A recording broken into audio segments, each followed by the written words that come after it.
Saya rasa ada orang dia tak tahu pasal benda ni. Bagaimana dunia ini bergerak. Kalau bapak korang tak pernah bagi tahu, izinkan Azri Walter bagi tahu dengan tujuan untuk mendidik. Terutamanya untuk mereka yang selalu ada mindset percuma kepala otak korang. Izinkan saya bagi tahu. Kenapa ada orang dia tak faham bahawa hidup ni adalah exchange of value, pertukaran nilai. Saya bagi contoh kenapa ini berlaku. Kita terutamanya dekat Malaysia ni, semenjak daripada zaman kanak-kanak, kita dah biasa pergi sekolah percuma. Bila pergi hospital, kerajaan, kemungkinan bayar RM1 ataupun percuma. So tanpa kita sedar, apabila seseorang itu dia tak faham bagaimana semua ini boleh jadi percuma, sebab tu jangan pelik. Bila satu orang dia tahu dia nak kena tambah knowledge ataupun dia perlukan sesuatu, tapi bila dia tengok kena bayar, dia tak buat. Sebab tanpa dia sedar, dalam minda separa sedar dia ada satu pemahaman bahawa sebenarnya sepatutnya semua benda free. Saya nak bagi tahu korang. Katakanlah dekat sekolah.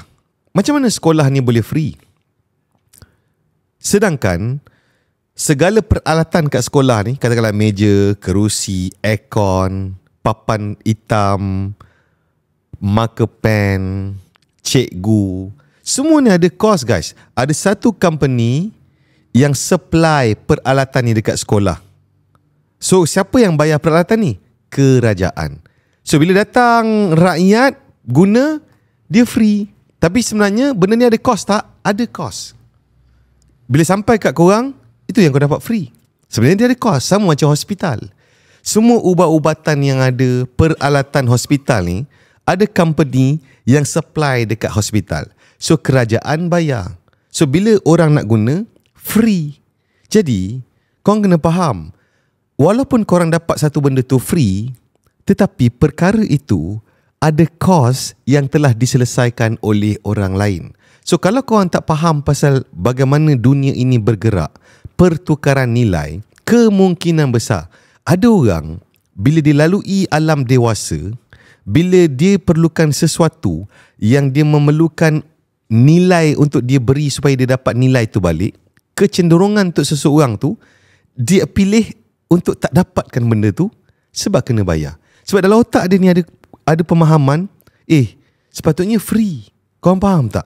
Jadi, kalau korang tak faham benda ni, seseorang tu, dia susah nak grow dalam hidup dia. Kau tengok dalam hidup ni, semua benda ada cost guys. Kau bayangkan sehinggakan tahap, katakanlah ada satu orang ustaz, dia mengajar. Ada orang kata kenapa ustaz kena ajar? Habis ustaz ni, dia nak datang sampai ke tempat kau tu, dia tak payah isi minyak.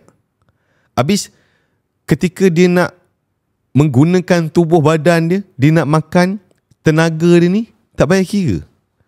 So saya tak faham kenapa ada orang dia ada pemahaman bahawa dia nak semua benda free, dalam masa yang sama dia nak hidup dia berubah. Tapi saya syak tak ada orang pernah bagi tahu benda ni guys. Saya rasa saya orang pertama kot cerita benda ni. Sekarang ni kau kena tahu, semua benda dalam hidup ni dia ada cost. Sebab tu hidup ni keras. Katakanlah, air sebenarnya kita sepatutnya free. Betul.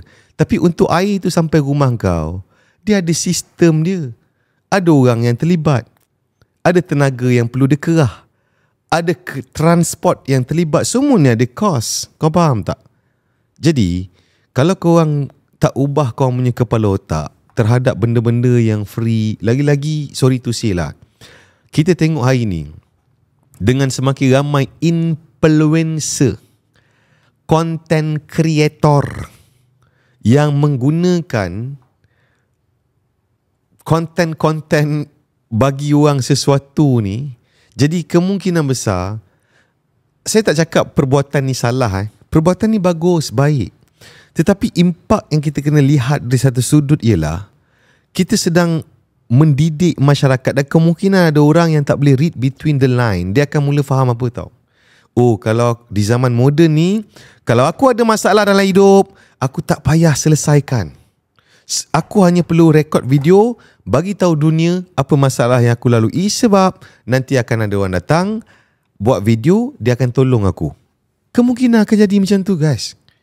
Jadi saya bukan nak bagi tahu orang lain kau jangan buat konten macam ni. Saya tahu semua orang nak hidup.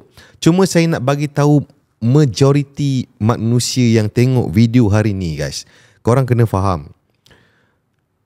Apabila kita, terutama sebagai seorang lelaki, kita kena train diri kita. Nombor satu, mansuhkan mindset akan ada orang tolong. Sebab selagi mana kau ada mindset tu, selagi itulah engkau tidak akan mengeluarkan kemampuan dan potensi kau, terutamanya sebagai anak jantan. Kau kena deal with it like a man. Kau kena belajar dalam apa sahaja keputusan yang kau buat dalam hidup ni, ia adalah tanggungjawab kau. Kalau salah, engkau yang bertanggungjawab. Kalau betul, ia adalah tanggungjawab kau. Kalau kita terus berfikiran bahawa orang lain akan ada untuk aku, kau silap, guys. Sebab tu ramai orang dia mudah kecewa, putus asa, sugul sebab keseluruhan hidup dia rasa orang lain jahat, sebab bila dia ada problem, orang lain tak datang bantu dia. Sebab kita kena faham, semua orang ada hal hidup dia masing-masing. So kalau kau asyik harapkan orang lain nak bagi kau semangat, nak tolong kau, nak itu, sampai bila, guys? Jadi saya nak bagi tahu ni supaya kita mengembalikan kemampuan kita sebagai seorang manusia untuk melalui apa sahaja cabaran dalam hidup kita ni sebagai satu orang yang bertanggungjawab. Enyak sampai lunyai.